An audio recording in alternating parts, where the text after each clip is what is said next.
الحمد لله الذي خلق السماوات والأرض وجعل الظلمات والنور. السلام علیکم ورحمۃ اللہ وبرکاتہ۔ امید ہے آپ سب خیریت سے ہوں گی، ایمان اور تقوی کی بہترین حالتوں میں ہوں گی۔ اعوذ باللہ من الشیطان الرجیم، بسم اللہ الرحمن الرحیم۔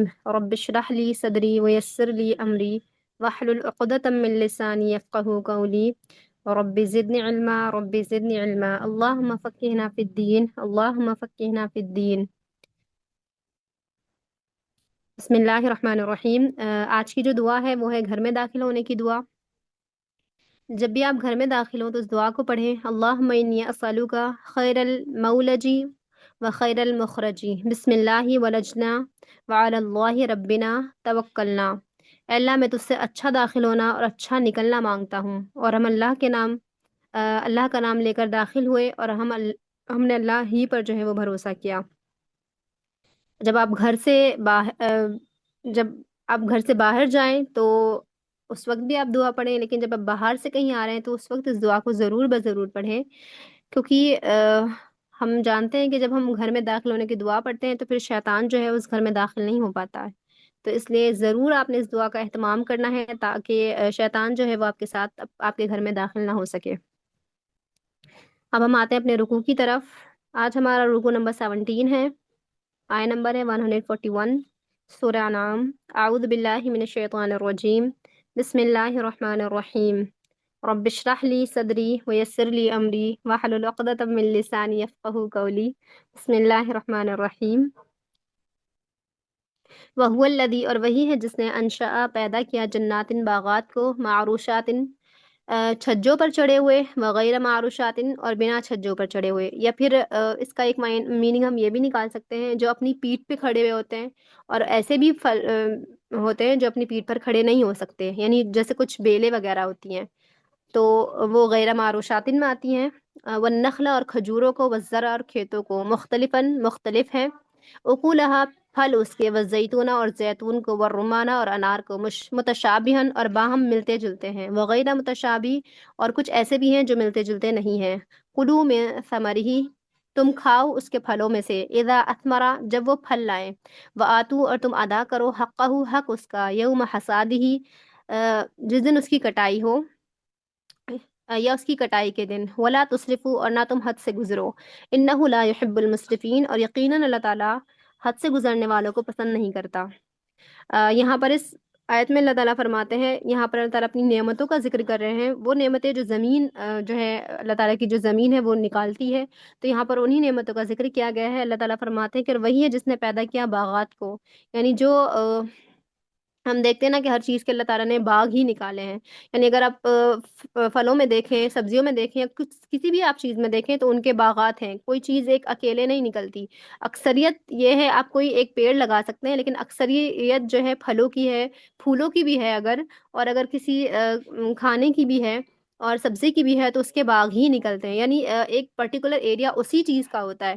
تو یہاں پر اللہ تعالیٰ نے باغات کی اسی لیے بات کی ہے کہ جو بھی پھل اللہ تعالیٰ نکالتے ہیں وہ باغات میں نکلتے ہیں۔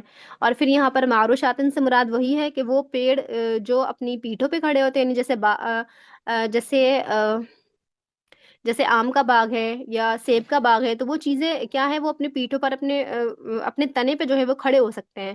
اور غیر معروشاتن، پھر کچھ ایسے بھی پھل ہیں جو کھڑے نہیں ہو سکتے، جیسے تربوز کی بیل ہوتی ہے، انگور کی بیل ہوتی ہے، ان کے لیے کوئی ڈنڈی یا کچھ لگانا پڑتا ہے تو وہ اس پہ چلتے ہیں۔ تو کچھ ایسے بھی ہیں جو بنا مطلب غیر معروشاتن میں وہ سارے پھل آتے ہیں جو بنا کسی مطلب جس کو ٹیک لگانے کے لیے ڈنڈے وغیرہ لگانے پڑتے ہیں، اور یہ بھی ایک مطلب باغ ہی کی صورت ہوتی ہے۔ یعنی آپ دیکھیں جو باغ اگاتے ہیں، جن کا یہ بزنس ہوتا ہے، تو وہ پورا باغ ہی اس کو اگاتے ہیں۔ تو یہ اللہ تعالیٰ کا بہت بڑا فضل ہے۔ یہ نہیں ہے کہ زمین یہ نہیں کہتی آپ سے کہ میں صرف ایک ہی چیز یہاں پر اگاؤں گی، بلکہ زمین ہر اس چیز کے باغ ہی نکالتی ہے۔ اور اگر ہم سبزی بھی دیکھیں یا کچھ بھی ہم دیکھیں تو اس میں ہر چیز کے باغ ہی نکلتے ہیں، یعنی وہ ایک پرٹیکولر ایریا جو ہے وہ اس کو کور کرتا ہے۔ اور پھر آگے اللہ تعالیٰ فرماتے ہیں اور کھجوروں کو اور کھیتوں کو مختلف ہے. یعنی اللہ تعالیٰ نے تمام چیزوں کے بارے میں یہاں پہ فرمایا کہ اللہ تعالیٰ نے وہ پیڑ بھی اگائے جو اپنی پیٹھوں پہ کھڑے ہوتے ہیں، اور وہ بھی جو جن کی بیلیں ہوتی ہیں، اور پھر کھجوروں کے پیڑ ہیں، اور پھر کھیت ہیں جو مختلف ہیں. یعنی کھیت بھی جو ہیں وہ مختلف ہوتے ہیں. کوئی گیہوں کا ہے، کوئی چاول کا ہے، کوئی گنے کا کھیت ہے. تو یہ تمام چیزیں جو ہیں وہ ڈفرینٹ ہیں. تو اللہ تعالیٰ نے ان کی یہاں پہ وضاحت کی ہے کہ وہ تمام چیزیں مختلف ہیں. اور پھر کچھ پھل ہیں جو اس کے مختلف ہیں، جیسے زیتون کا پھل ہے، اور انار کا ہے. اور پھر کچھ ایسے بھی ہیں جو ملتے جلتے ہیں، اور کچھ ایسے بھی ہیں جو ملتے جلتے نہیں ہیں. جیسے اگر ہم بات کریں تو پھر ہم دیکھیں جو سٹرس فیملی میں کے جو فروٹس آتے ہیں، اس میں آپ کا آپ کا کنو بھی آتا ہے، اس میں آپ کا سنترا بھی آتا ہے، مالٹا بھی آتا ہے، اور اس میں آپ کا لیمن بھی آتا ہے. تو یہ تمام ایک ہی فیملی کے ہیں، لیکن ان کا ٹیسٹ کیا ہے وہ ڈفرینٹ ہے. لیکن وہ دکھتے ایک جیسے، ان کا کلر میں تھوڑا بہت فرق ہو سکتا ہے، لیکن ان کی فیملی ایک ہی ہے. تو یہ اللہ تعالیٰ کا بہت بڑا فضل ہے کہ اس نے انسان کے کھانے کے لیے بھی اتنی ڈفرینٹ ٹائپ کی چیزیں ہیں جو زمین سے نکالی ہیں. اور پھر ایک ہی زمین ہے، لیکن اس کے باوجود بھی وہ ڈفرینٹ کلر کے فروٹس نکالتی ہے، اور ڈفرینٹ کلر کے سوری ڈفرینٹ ان کے ٹیسٹ ہوتے ہیں. اور پھر یہاں پہ اللہ تعالیٰ فرماتے ہیں کہ تم ان میں سے کھاؤ، یعنی تم ان پھلوں میں سے کھاؤ جب وہ پھل لائیں. یعنی وہ باغ جو اللہ تعالیٰ نے تمہیں دیے ہیں، کھجوروں کے ہیں، اور آم کے ہیں، یا انگور کے ہیں، زیتون کے ہیں، یا وہ ایسے پھل جو کچھ ملتے جلتے بھی ہیں، کچھ الگ بھی ہیں، تم انہی میں سے کھاؤ جب وہ پھل لے کر آئیں. اور پھر تم ان کا حق بھی ادا کرو. یعنی پھر یہاں پر جو ہے پھر یہاں پر ان کے صدقے کی بات ہو رہی ہے. یعنی اگر جو کھیتی ہے، کوئی اگر کسی کا بزنس ہے، تو پھر اس کو چاہیے کہ وہ اس میں سے جو ہے اس کا صدقہ نکالے. اور وہ کس دن نکالنا ہے؟ جس دن اس کی کٹائی ہو. یعنی اس میں سے بھی جو ہے وہ صدقہ اور زکوٰۃ جو ہے وہ دینا لازمی ہے. اور پھر ہم اس کو ہم آگے بھی پڑھیں گے. جیسے آئی تھنک ہم اس کو سورہ کہف میں پڑھیں گے. اس جہاں پر ہم پڑھیں گے کہ وہاں پر ایک باغ والے کا قصہ تھا، اور پھر اس نے جو ہے اپنے باغ میں سے صدقہ دینے کے لیے منع کر دیا تھا. تو اللہ تعالیٰ نے اس کے سارے باغ کو جو ہے، مطلب اس کے نزدیک یہ تھا کہ یہ باغ جو ہے یہ سب میری اپنی ملکیت ہے، اور میں نے اس پر محنت کی ہے، تو اس لیے یہ اس طرح سے لہلہا رہا ہے. لیکن انسان کتنی بھی محنت کر لے، جب تک اللہ تعالیٰ کا کن نہیں ہوتا، اللہ تعالیٰ کی مرضی نہیں ہوتی، تو کوئی زمین جو ہے وہ ایک پتا بھی نہیں نکال سکتی. تو اس لیے جب ساری کی ساری ملکیت جو ہے وہ اللہ تعالیٰ کی، اور اللہ تعالیٰ نے جو حصہ جس چیز میں سے مقرر کر دیا ہے اس کو چاہیے کہ وہ اس کو دے. تو یہاں پہ اللہ تعالیٰ نے اس کھیتی کے بارے میں ذکر کیا ہے کہ جو کھیتی ہے، جو باغات اللہ تعالیٰ نے تمہیں دیے ہیں، اور پھر اس دن جب اس کی کٹائی ہو تو تم اس کا حق ادا کرو. یعنی اس میں سے بھی کچھ حصہ جو ہے وہ اللہ تعالیٰ کے نام پر دے دو. ولا تسرفوا، اور تم حد سے نہ گزرو. اور یہاں پر حد سے گزرنے سے کیا ہے کہ اللہ تعالیٰ نے فرمایا کہ تمہیں جو کچھ مال اللہ تعالیٰ نے دیا ہے، تم اس میں سے بیزا خرچ نہ کرو. اور تصرفو کا مطلب یہ ہوتا ہے کہ خرچ کرنا اسراف سے زیادہ. یعنی کسی بھی چیز میں آپ حد سے نہ گزریں. اگر آپ خرچ کرتے ہیں تو حد سے زیادہ نہ گزریں. اور یہاں پر اللہ تعالیٰ نے فرمایا کہ یقیناً اللہ تعالیٰ جو ہے وہ حد سے زیادہ گزرنے والوں کو پسند نہیں کرتا. یعنی انسان اگر مال بھی خرچ کرتا ہے تو وہ ایک لمٹ میں رہ کے خرچ کرے. اگر اللہ تعالیٰ نے کسی کو مال دیا ہے تو یہ نہیں ہے کہ وہ اس کو بنا کسی مقصد کے، یا اس کو فضول خرچی جو جس کو ہم کہتے ہیں کہ انسان فضول خرچی کرے، تو فضول خرچی کو اللہ تعالیٰ نے منع فرمایا ہے. یعنی انسان اپنی ضرورت کی چیزیں لے سکتا ہے، لیکن جو فضول خرچی ہوتی ہے اس کو اللہ تعالیٰ نے منع فرمایا ہے. اور اللہ تعالیٰ جو ہے وہ ایسے لوگوں کو پسند نہیں فرماتے. وَمِنَ الْأَنْعَامِ، اور مویشیوں میں سے، حمولتاً کچھ بوجھ اٹھانے والے ہیں، وفرشن، اور کچھ زمین سے لگے ہوئے ہیں. کلو، تم کھاؤ، مما، اس میں سے جو رزقکم، رزق دیا ہے تمہیں اللہ تعالیٰ نے. ولا تتبعوا، اور نہ تم پیچھے چلو، یا نہ تم پیروی کرو، خطوات شیطان، شیطان کے قدموں کی. انہو لکم عدو مبین، یقیناً وہ تمہارا کھلا ہوا دشمن ہے. پھر یہاں پر اللہ تعالیٰ نے پہلے اپنے باغات کا ذکر کیا ہے، اور اس آیت میں اللہ تعالیٰ جو ہے اپنے مویشیوں کا، اپنے جانوروں کا، جو اللہ تعالیٰ نے تمام انسانیت کے لیے جو مویشی بنائے ہیں ان کا ذکر اللہ تعالیٰ یہاں پہ فرماتے ہیں کہ کچھ مویشیوں میں سے بھی ایسے ہیں جو تمہارا بوجھ اٹھاتے ہیں. یعنی کچھ بوجھ اٹھانے والے ہیں، جو اونچے جانور ہوتے ہیں وہ بوجھ اٹھاتے ہیں، جیسے اونٹ ہو گیا، گھوڑا ہو گیا، یا کھچر ہو گیا. تو یہ ایسے جانور ہیں جو بوجھ اٹھاتے ہیں. جیسے بیل ہو گیا. تو یہ تمام جانور ایسے ہیں کہ یہ بوجھ بھی اٹھاتے ہیں، اور پھر یہ کھانے کے کام بھی آتے ہیں، اور پھر ان کی کھالیں بھی جو ہے انسان استعمال کرتا ہے. اور ان کا اللہ تعالیٰ کی ان تمام نعمتوں کا جو ذکر ہے وہ ہم سورہ نحل میں جا کر پڑھیں گے، اور وہ بہت ڈیٹیل سے پڑھیں گے. تو یہاں پہ اللہ تعالیٰ نے اپنی ان عظیم کریشن کے بارے میں بات کی ہے. دیکھیں، انسان کو سب سے زیادہ ضرورت کس چیز کی ہوتی ہے؟ کھانے کی. اللہ تعالیٰ نے، اور پھر کھانے اور پہننے کی. اور اللہ تعالیٰ نے جو زمین میں سے چیزیں نکالی ہیں، انسان اس سے کھاتا بھی ہے اور اس سے کپڑے بھی بناتا ہے. یعنی جو ایک پیڑ ہوتا ہے،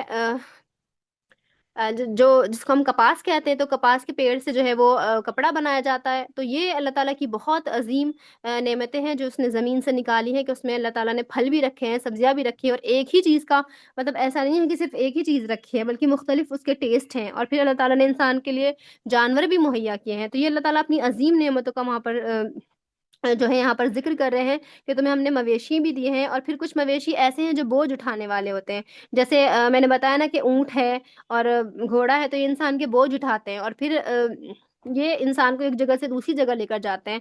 اور وہ تمام بوجھ جس کو انسان اکیلے نہیں اٹھا سکتا، تو یہ جو جانور ہے یہ ان کے اس کام کو کرتے ہیں. اور پھر کچھ ایسے ہیں جو زمین سے لگے ہوئے ہیں، یعنی جیسے بکری ہے یا اس کے علاوہ اور چھوٹے چھوٹے جانور ہیں. تو ان کا بھی فائدہ ہے، لیکن وہ کچھ ایسے بھی ہیں، مطلب جیسے سپوز کریں مرغی ہے، اور مرغی کے علاوہ جیسے اور بہت سے لوگ جانوروں کو خوشی کے طور پہ بھی، جیسے چڑیا ہے، چڑیا وغیرہ ہے، مطلب اپنے طوطا وغیرہ لوگ پالتے ہیں. تو یہ ایسے جانور ہیں جو چھوٹے ہیں قد میں، یعنی جو زمین سے لگے ہوئے ہیں. حالانکہ ان سے انسان وہ کام نہیں لے سکتا، لیکن ایسا نہیں ہے کہ وہ کام نہیں آ رہے ہوتے، وہ اور کام آ رہے ہوتے ہیں، بلکہ ان کی لوگ تجارت کرتے ہیں یا کچھ اور ان کا جو ہے وہ کام ہوتا ہے. تو یہ اللہ تعالیٰ نے اپنے ان جانوروں کے بارے میں بتایا کہ کچھ ایسے ہیں جو تمہارا بوجھ اٹھاتے ہیں، اور کچھ ایسے ہیں جو بالکل زمین سے لگے ہوئے ہیں، لیکن وہ بھی تمہیں کچھ نہ کچھ فراہم کر رہے ہیں. اور پھر آگے اللہ تعالیٰ فرماتے ہیں کلو، تم اس میں سے کھاؤ، مما رزقکم، جو تمہیں اللہ تعالیٰ نے رزق دیا ہے. یعنی یہ اللہ تعالیٰ نے تمہیں رزق بھی دیے ہیں، ان کا تم فائدہ بھی اٹھاتے ہو، سامان بھی ان سے، بوجھ بھی اٹھاتے ہو ان سے، اور ان پر سواریاں بھی تم کرتے ہو، اور پھر تم اس میں سے رزق بھی کھاتے ہو.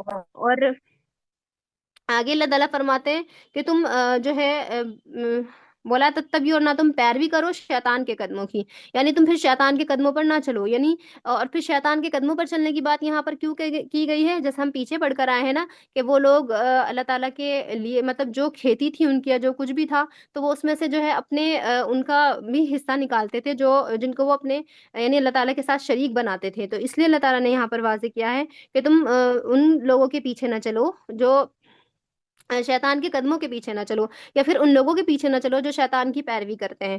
اور پھر اس لیے بھی کیونکہ شیطان جو ہے وہ انسان کا کھلا ہوا دشمن ہے، اور ہم اس کو سورہ بقرہ میں پڑھ کر آئے ہیں کیسے شیطان نے جو ہے آدم علیہ السلام کو جنت سے نکلوا دیا تھا. تو یہ اللہ تعالیٰ نے جو ہے یہاں پر، اور بار بار اللہ تعالیٰ اس بات کو قرآن میں بتاتے ہیں کہ شیطان جو ہے وہ تمہارا کھلا ہوا دشمن ہے، اور اس نے اس پہلے دن سے اس نے اس بات کا جو ہے وہ عزم کر رکھا ہے کہ وہ تمام کی تمام انسانیت کو جو ہے وہ جہنم کی طرف لے کر جائے گا. لیکن یہ اللہ تعالیٰ کا فضل ہے کہ کچھ لوگ جو ہیں وہ، یعنی اللہ تعالیٰ کے جو نیک اور اللہ تعالیٰ کے نیک بندے ہوتے ہیں، اور پھر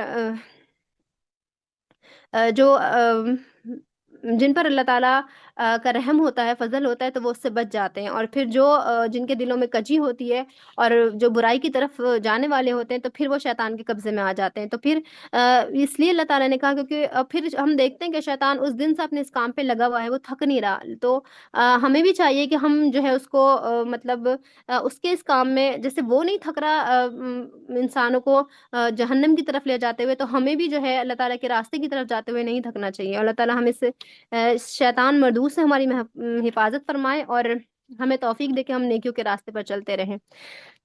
نیکسٹ ہے سمانیت ازواج، 8 قسمیں، من الدان اثنین، بھیڑ میں سے 2، ومن المعز اثنین، اور بکری میں سے 2. قل اذکرین، آپ کہہ دے کیا دونوں نروں کو حرم حرام کیا ہے اس نے، ام الانثیین، یا دونوں ماداؤں کو، ام اشتملت، یا وہ لپیٹے ہوئے ہیں، علیہ ارحام الانثیین، جس پر رحم کیا دونوں ماداؤں نے. نبئونی، تم مجھے بتاؤ، بعلم، ساتھ کسی علم کے، ان کنتم صادقین، اگر تم سچے ہو. اور پھر یہاں پر جو یہ جو آیت ہے نا، یہ اس بارے میں ہے کہ جو ہم ابھی پیچھے پڑھ کر آئے تھے، جہاں پر مکہ کے لوگ یہ کہتے تھے، جو مشرکین تھے، جو کافر تھے، وہ یہ کہتے تھے کہ اگر مطلب کسی جانور کے پیٹ میں اگر کوئی بچہ ہوتا تھا اور وہ تو اس کے بارے میں ان کا یہ تھا کہ اس کو جو ہے اگر بچہ جو ہے جب بچے کی ولادت ہوگی اور وہ زندہ ہوگا تو وہ صرف مردوں پر جائز ہوگا، عورتوں پہ وہ حرام ہوگا، اور اگر وہ مردہ ہوگا تو پھر اس میں جو ہے وہ سب شریک ہے. تو یہ 8 قسمیں ہیں، 8 سوری قسمیں نہیں، 8 قسمیں ہیں جانوروں کی. یعنی اللہ تعالیٰ نے 8 قسمیں یہاں پر بتائی ہیں. جیسے ایک بھیڑ ہوتا ہے، بھیڑ ہے، ایک بکری ہے، اور مطلب بھیڑ میں بھی نر اور مادہ ہے، اور بکری میں بھی نر اور مادہ ہے، اور پھر اسی طرح ہم 4 کو جو ہے وہ آگے پڑھیں گے.